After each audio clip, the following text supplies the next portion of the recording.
Salute to everyone who has watched it. Welcome back to Dominant. So, it's not a good idea to have one bank account, and today I want to explain to you why I have multiple accounts.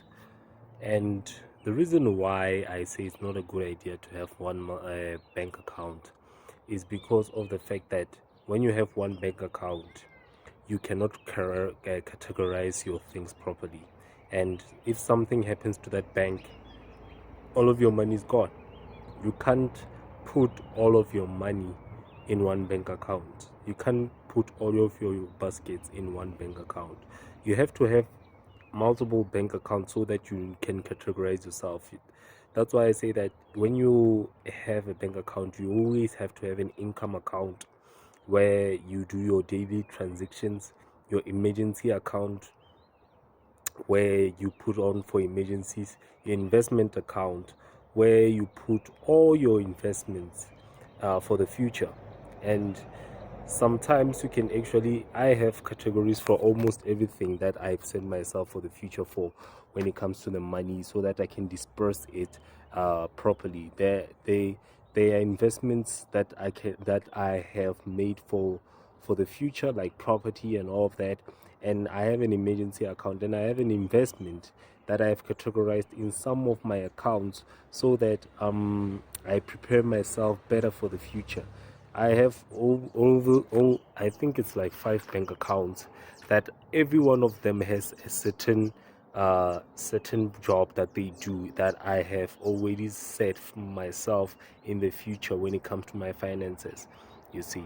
But usually I use one bank account when it comes to daily transactions.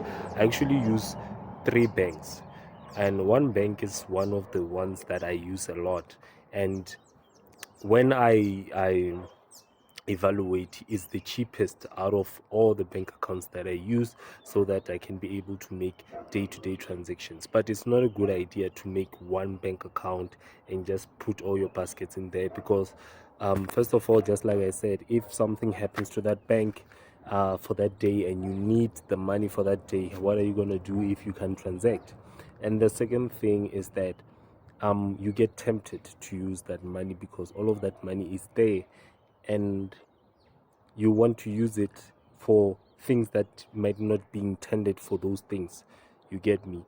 Limit as much temptation as possible, because sometimes, yes, you can control yourself, but I know how difficult it is to control ourselves. So limit the amount of temptations. When you see the zeros in one bank account, especially the ones that you use for transactions, the other ones, leave them alone.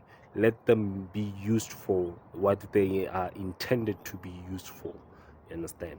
So give this video a big thumbs up, subscribe, and comment below. Check out my book, My First Investment, in the description, and my articles on can homosexuality be cured in the description. Always remember /tag XYS so just